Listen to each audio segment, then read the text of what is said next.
Good morning, good afternoon, everybody around the world. Welcome to our UK alumni and partners. And on this UN Day of International Persons with Disabilities, it gives me huge pleasure to introduce our keynote speaker, Dr. Ola Abualghaib, who is the director of the Global Disability Fund Secretariat, a UNDP-hosted multi-partner trust fund that integrates disability inclusion across humanitarian and development systems. Dr. Abualghaib is, of course, herself a UK alumna from East Anglia and Sussex universities.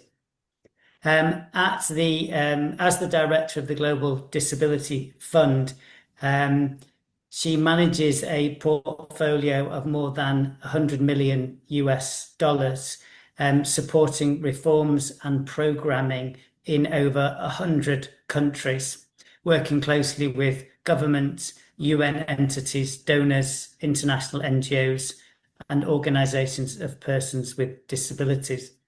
So it's a great honour for us to have Dr. Ola with us today. She is a Lancet Commissioner on Disability and Global Health and a recipient of international recognitions, including Apolitical's Top 100 in Gender Equality. And she combines strategic vision with rigorous evidence-based practice. Dr. Ola has also served on boards and advisory bodies that shape global policy and practice, including the Global Disability and Innovation Hub, the Disability Rights Fund, and ADD International. Her advisory roles include contribution to UK Research and Innovation, UKRI, Fordham University, and USAID's Human Rights Evidence Gap. She holds a PhD focused on social protection, autonomy, and disability rights, and her published work informs international standards and national policy design. I'm really looking forward to hearing, Dr. Ola, what you have to say today, and I'm sure our audience is as well. Just before you start, I'd just like to say to everybody, you can post your comments in the chat, and it would be great if you do post comments there. Tell us where you're from. That would be really helpful. And there also is a Q&A function where you can put your questions, because Dr. Ola is going to speak for about 15 minutes, and then we're going to have opportunity to make it a really interactive session.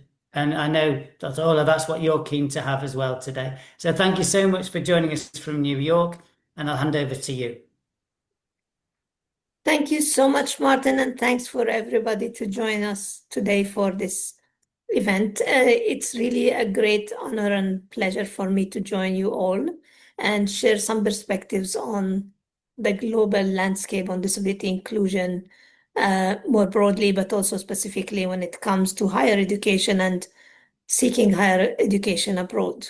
I myself, as Martin mentioned, did seek education abroad. I myself is a woman with disability, and I have lived experience of understanding the challenges that millions of persons with disabilities around the world are still facing, unfortunately, until now, in terms of seeking equal opportunities of education, livelihoods, and autonomy. As Martin mentioned, I am heading the UN Global Disability Fund, which is the only platform globally that supports disability inclusion efforts at country level. The fund was established, as you all recall, in 2008. There was the adoption of the Convention on the Rights of Persons with Disabilities. Then there was a realization that countries needed mechanisms of support, not only financially, but also technically, to see how they can transform their policies and systems into reality in line with those standards that were committed. As you all know, the convention was one of the highest conventions internationally that was adopted in terms of signature and ratifications in terms of numbers of countries. However, when it came to implementation, many countries until today, as we speak, are still struggling to put that into actual implementation and impacting the 1.3 billion persons with disabilities around the world. Now, as Martin said, we do operate across the 5 continents where the UN is present. We have a lot of learning of why still countries are struggling and why there are still millions of children, adults with disabilities are still deprived from basic access to services, are not yet enjoying proper access to education, higher education, and economic independence. What we see across the countries, and I'm sure it resonates with many of you, is that still there are major issues in terms of equity of access and connection to systems, especially at local level. Many children with disabilities are still out of school because mostly part of it is the education system is not fully inclusive. Many schools are still inaccessible physically. Teachers are not still equipped with education, with tools, with capabilities. The social protection systems and the benefits at country level, they are not fully accessible and available to families of children with disabilities. And that continues to even escalate more as a child with a disability grows up and wants to fulfill their higher education. So national universities are, even though are open for everyone on paper, we know that many um, young men and women with disabilities are struggling even domestically to find equal opportunities. Part of it is mostly also capabilities financially to be able to cover the tuition fees, but also there is an inaccessible environment. I remember when I was also seeking higher education, my first undergrad degree in Bethlehem. I'm from Palestine.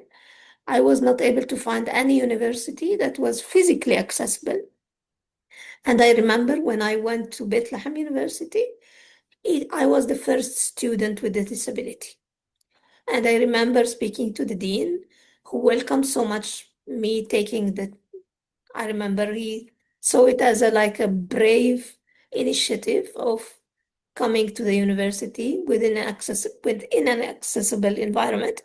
And what we agreed then to do is they had the budget, they have the engineer, and I had to take the risk of the first semester being moving around with limited access until they adjusted things as we moved. And this is a reality still, unfortunately, for many, many students around the world.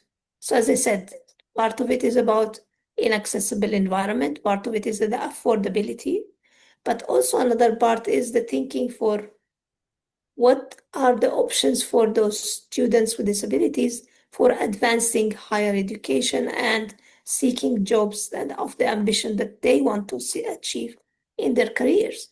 And this, of course, brings us a lot to what a few of persons with disabilities around the world, and many of you, I'm sure, have taken the decision with the ambition that seeking higher education abroad may be the solution, because the percentages of unemployment of persons with disabilities in many countries across the globe are staggering. It's very high. There are no options with governments in terms of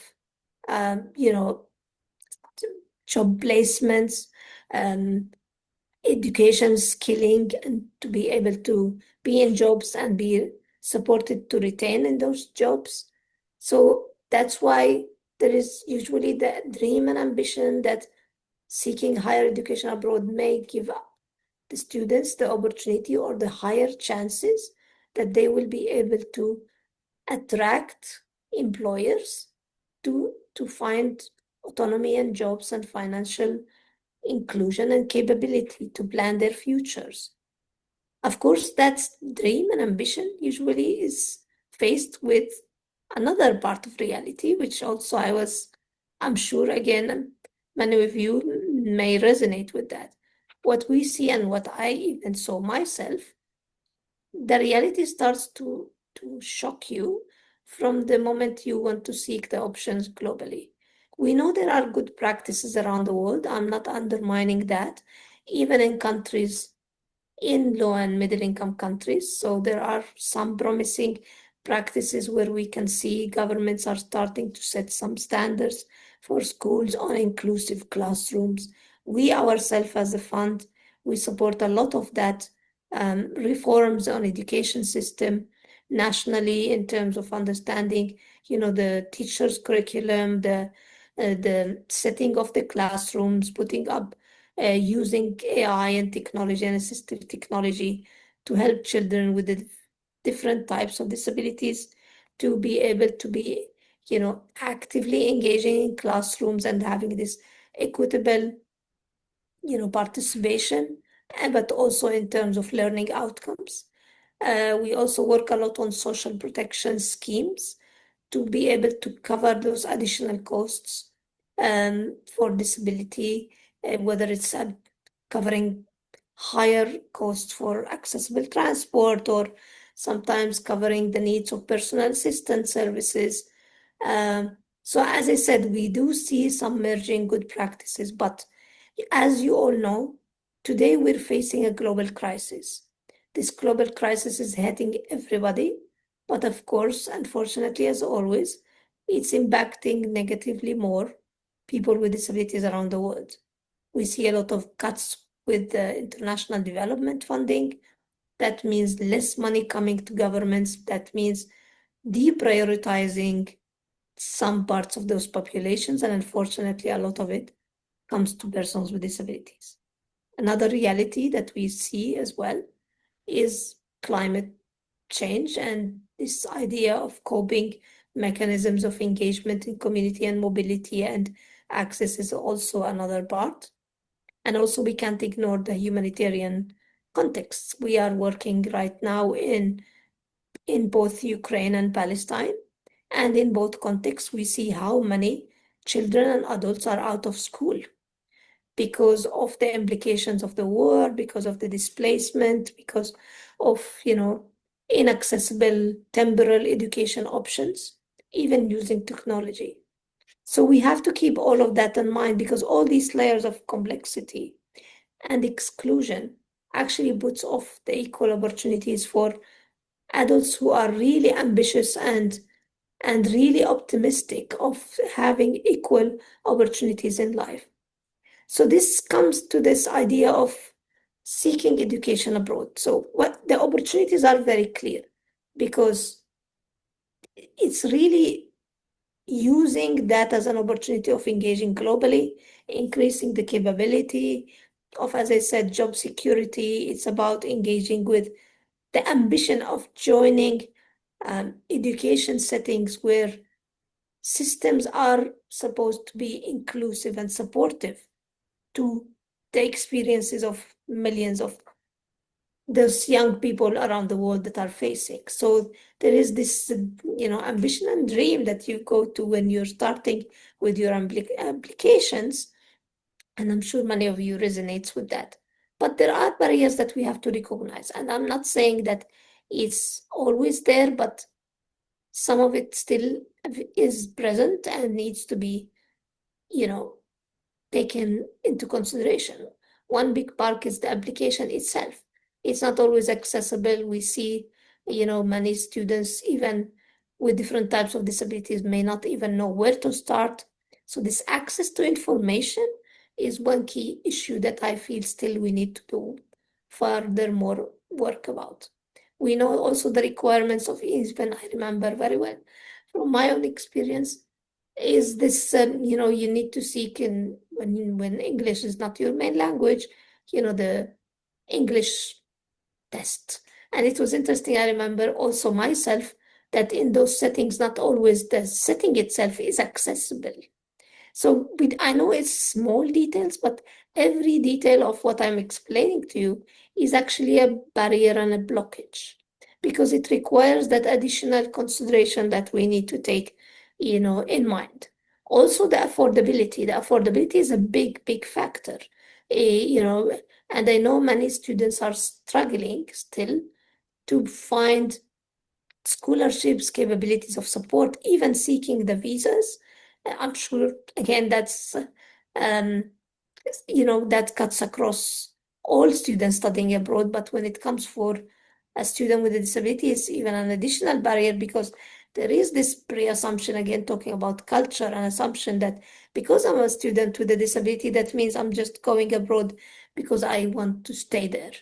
And that's also something that we're trying also to work with the communities we work with in terms of changing the mindsets of that persons with disabilities, students with disabilities has equal rights and they have the capability of actually being in settings, finish whatever they want, and then going back home to, support whatever their countries are in need for. Um, Another key implication that I also saw myself is the reasonable accommodation settings in universities. It's about the major barrier I faced myself is, and it struck me, I must say, even in UK, that the accommodations for students does not assume that you could come with your family, even though there is an assumption that, like master students, PhD students comes with their families. But when you are a student with a disability, I struggled to find an accommodation that is accessible for a student that comes with their family. So these are like things you wouldn't imagine it exists. Another issue for students as well who are coming with a personal assistant. And again, what I also see, and I'm sure it's the same for all of you, is taking UK as an example. UK has an excellent support system to students with disabilities. But when you're coming from abroad, you do struggle a little bit to find how it fits for you. Meaning because the package is available for national students with disabilities, then as a international student, does that apply, does not apply? So there are small but very important details that still a lot of learning needs to be advanced about that. However, having said all of that, as a UK alumni, I saw how much it was worth it.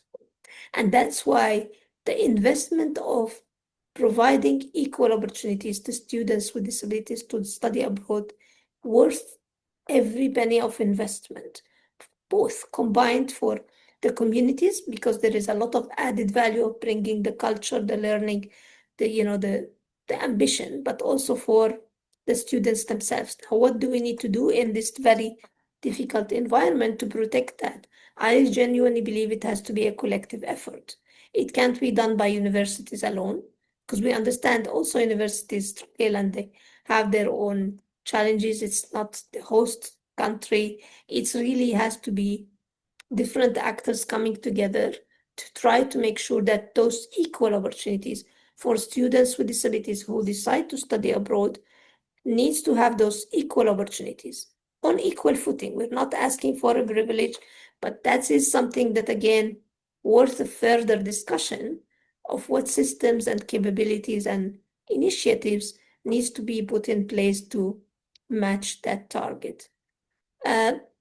In closing, what I wanted just to reflect again personally and professionally with you from the learning we see, it does make a difference. It does. Higher education is essential for persons with disabilities to compete in this world we are in. The types of jobs now in the market are changing. It's no longer the traditional options. There has to be equal opportunities for persons with disabilities to understand the market, to understand their options, to see where their aspirations are. But the opportunities needs to be available for them, because otherwise there is no match, and then they will end up, in many cases, unfortunately, excluded and dependent on benefits, which for many governments is something of concern, but unfortunately they don't see it as an opportunity for investment if they work on higher education opportunities. So that is really something also we're working a lot, in terms of some of our programs are on what we call learn to earn, and this is like kind of things we're trying to promote globally, in many countries to make the case for. And I'm hopeful such discussions like today are also essential because many of you on the call today are the future generation who are coming in with a fresh blood and um, new ideas that we hope also to learn from you and work with you on improving the situation. Thank you so much.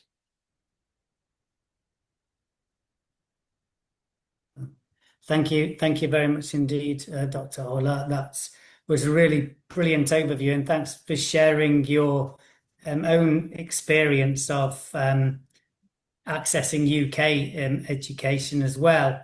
The research that we've done among our community of international alumni with disabilities does show a mixed picture in terms of both access to education, the learning experience, and the social experience, and then also the accessing employment.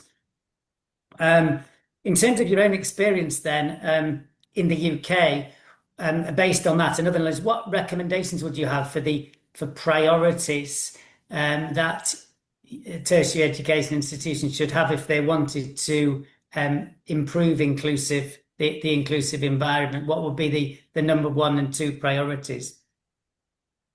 Thank you, Margaret. I mean, I worked also in UK for a couple of years, and I've seen also domestically. I mean, as I said, while UK is one, I must confess, one of the advanced countries and contexts, I still see the value of advancing further the support system for students, whether international or domestic, because there is an issue about, as I said, keeping up with the changes within the university environment.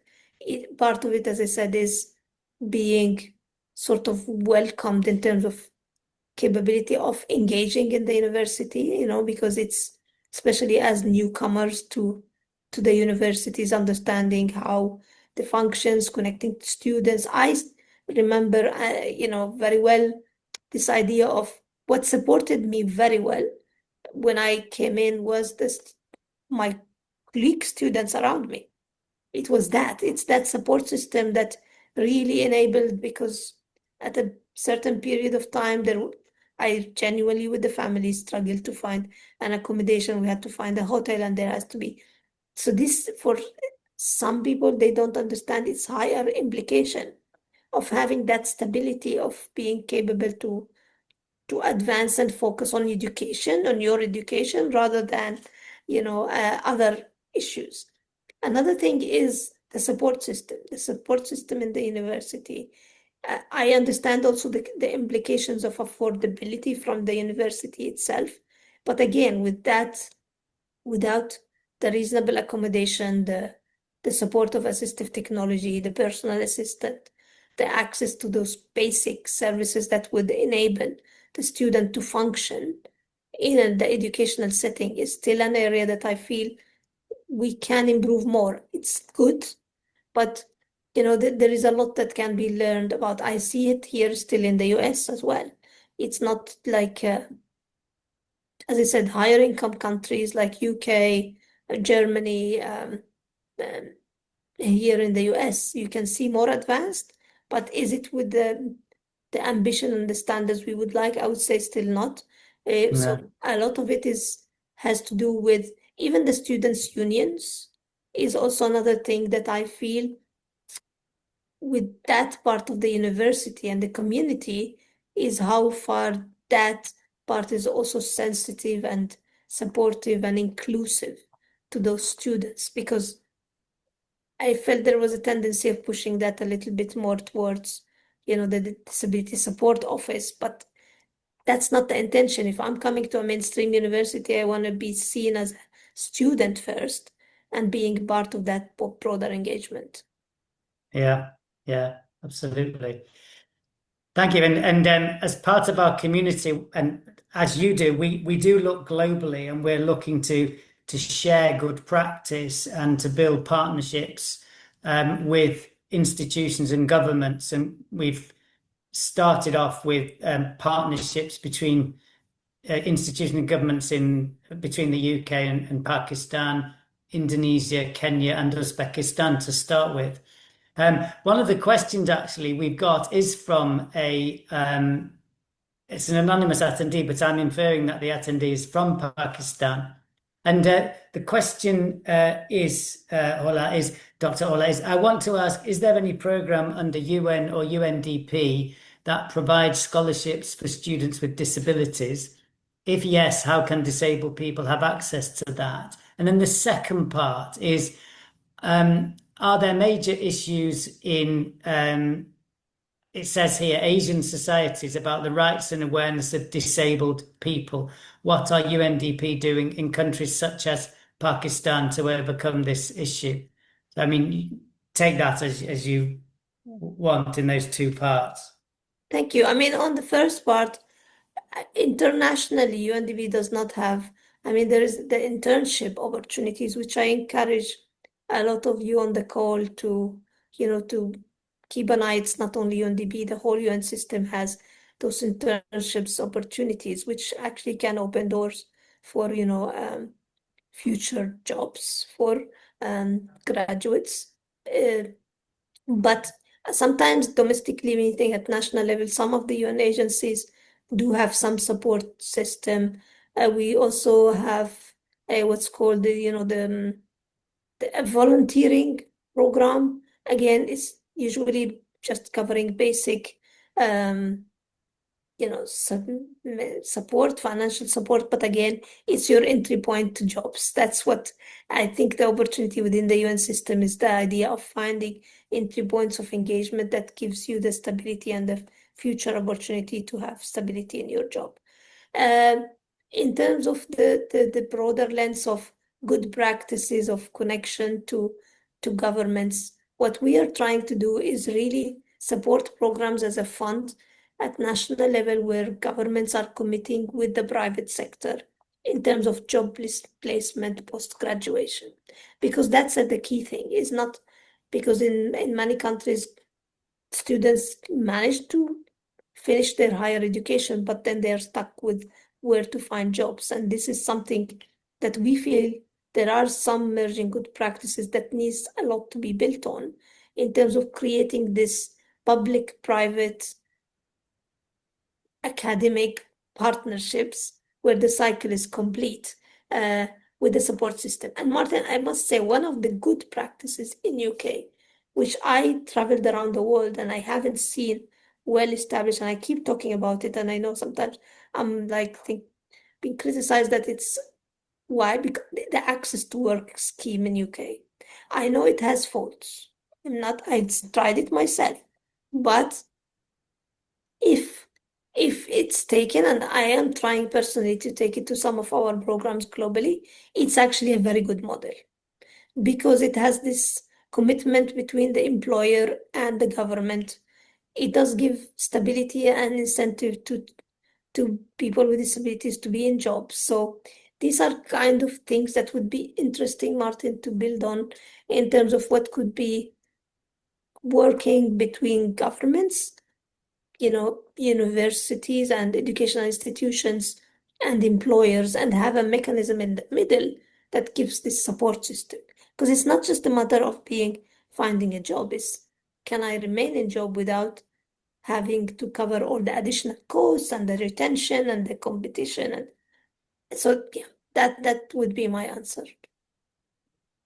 Thank you, Dr. Ola. And yes, I mean the access to work system, I think it's definitely a positive thing in terms of supporting people in work in the UK. And I don't know in which of the contexts there is similar kinds of setups. I guess that will be something that we'll need to use our community of practice to advise us on, and perhaps you as well could help. But if you think that's an example of really good practice, then it'd be worth us sharing that with others.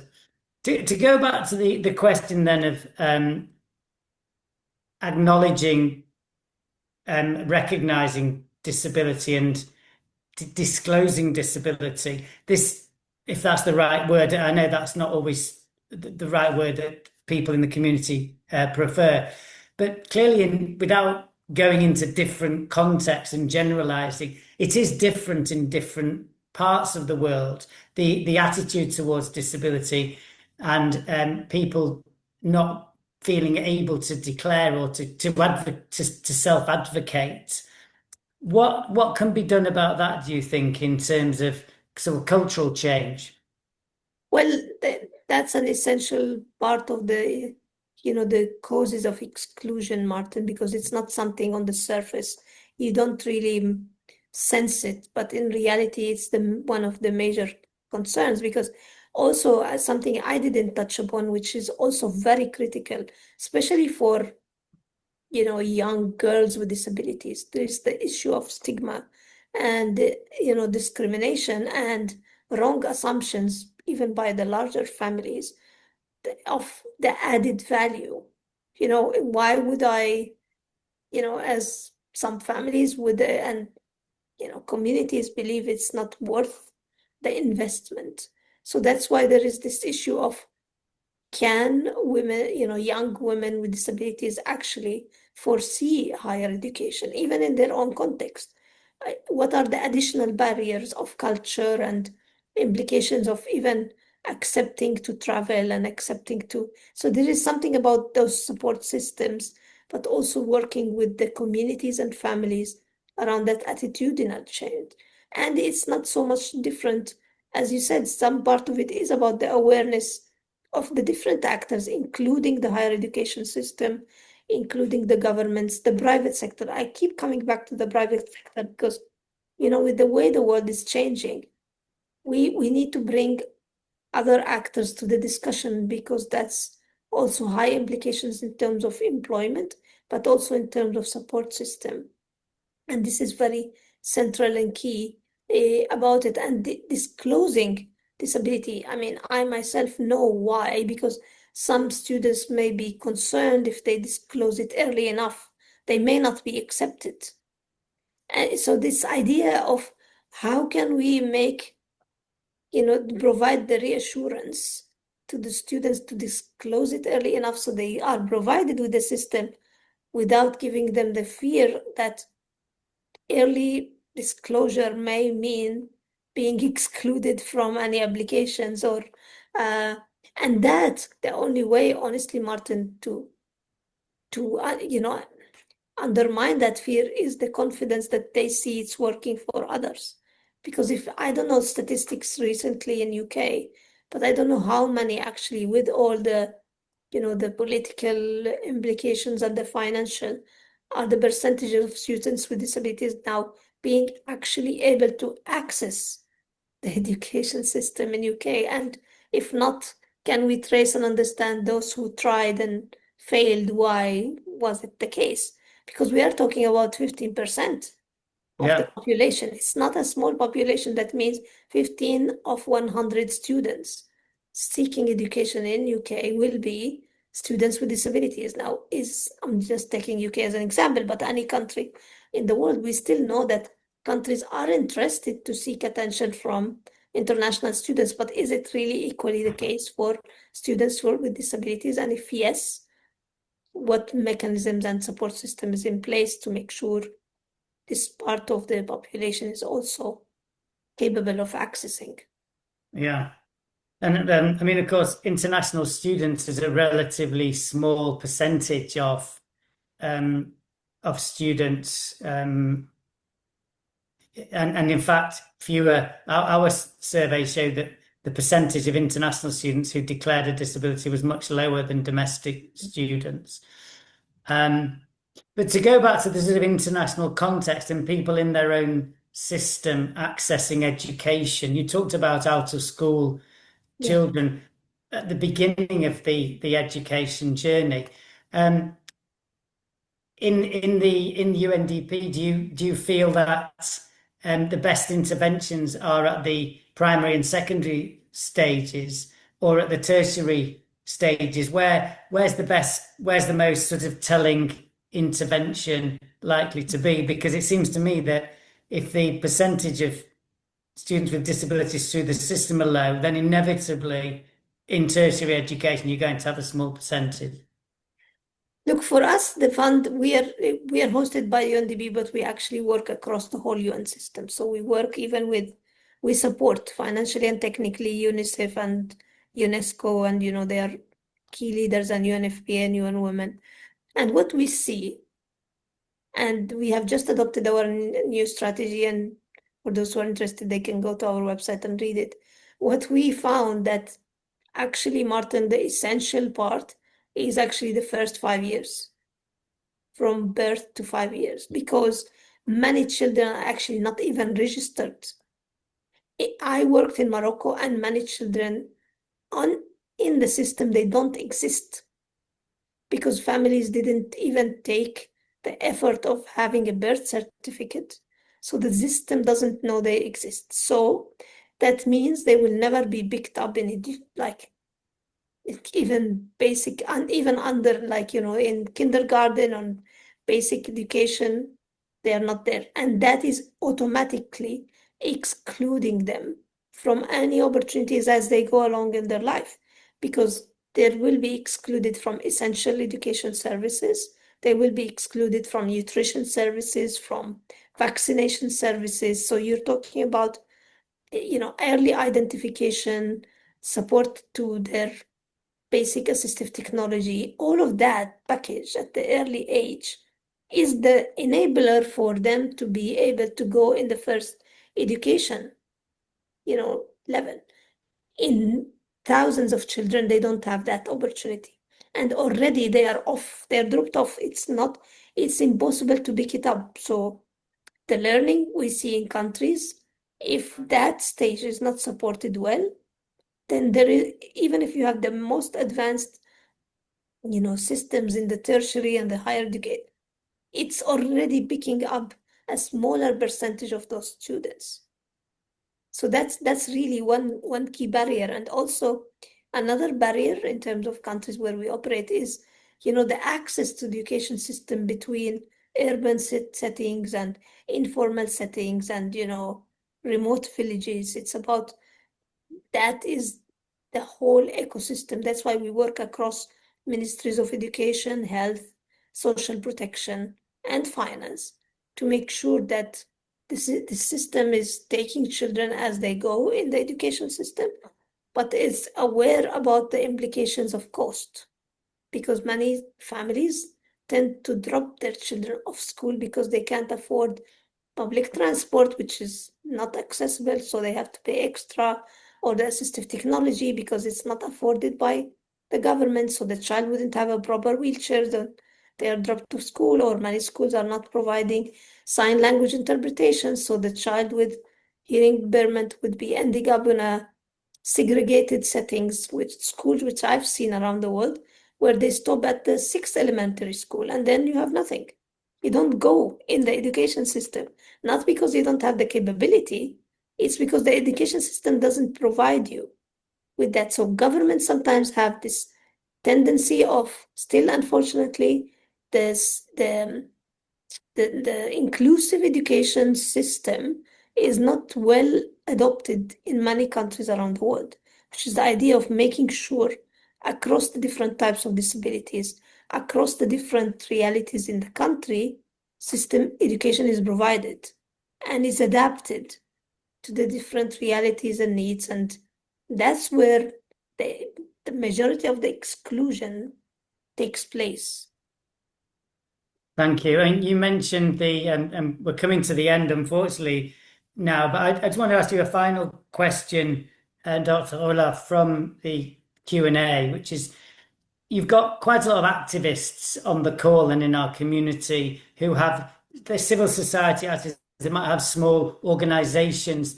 And what's been raised is, in conflict affected countries, in rural areas, if you're running a small organization with very limited finance, but you're an activist and you want to build the community and connect with other similar organizations nationally and internationally, what would be your advice to somebody who's involved in a small civil society organization to advance disability inclusion? Yeah, I would say first start nationally, because in every country we work, for example, in the majority of countries, to correct myself a bit, there are organizations of persons with disabilities, which are the representative bodies, which are the voice of the movement. And as I said, in the majority of countries, they do exist. I would first connect with them because they will have also, I would say, better connection and understanding about the system in the country. I would be proactive of going to the donors in your countries because many, member states and development actors commit to supporting grassroots organizations. But you need to be bold and you need to really be consistent, understand their funding mechanisms, and to get the resources is essential. You should be able to get it because there are, as I said, the majority donors in many countries across the globe have schemes for grassroots civil society. You just need to skill yourself a little bit of understanding how their reporting system, their proposal setting, their timings. So be proactive of understanding those systems. Now, globally, if you want also to be connected globally, we as a fund, when we announce our calls for proposals, we do require the UN system to partner with organizations of persons with disabilities.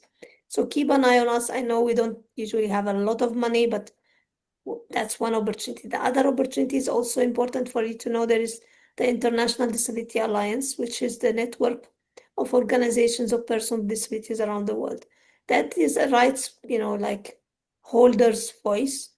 You can always at least access to their website, see what's going on, understand the discussions globally around, the different themes of how your small organization can connect to your systems on the topic, whether it's education, whether on our website, there are so many examples of our programs around the world, which also you can see what has been done. And we encourage you, if there is anything, of course, do reach out. And the minimum we do, we can connect you or provide you with at least some guidelines. There is a lot of information out there that can help you if you want to understand how to master the topic, to do your own advocacy. But as I said, part of it is resources and part of it is knowledge and connection. Well, thank you very much indeed for that fantastic keynote address, and then for answering all these questions, Dr. Ola. It's been a real privilege to talk to you today, and everyone, I'm sure you have enjoyed listening and have learned a lot from Dr. Ola, and appreciate the time that she's given out of her incredibly busy schedule to be with us today. Particularly advice to you in terms of self-advocacy, in terms of connecting with your local funders and your national organizations and partners, but also accessing the UN resources and the Global Disability Fund resources and the information there. So I think that's going to be very useful. And Dr. Ola, we really appreciate you being with us. This community of international UK alumni with disabilities, we do aim to achieve great things in terms of influencing systems, influencing culture, and also providing mentorship for students with disabilities who are looking to take that bold step of accessing tertiary education in the UK.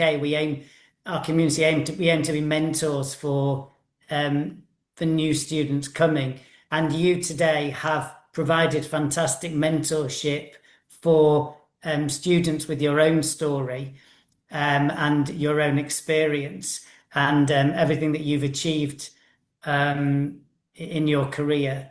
So it's been great having you with us today. Thank you once again. And I wish you a wonderful rest of the day to you and everybody who's been able to join us today. Thank you, Martin, and I wish you all the best, everyone on the call, and looking forward, Martin, to continue engaging in the future. Definitely. Thank you very much. Bye-bye. Bye.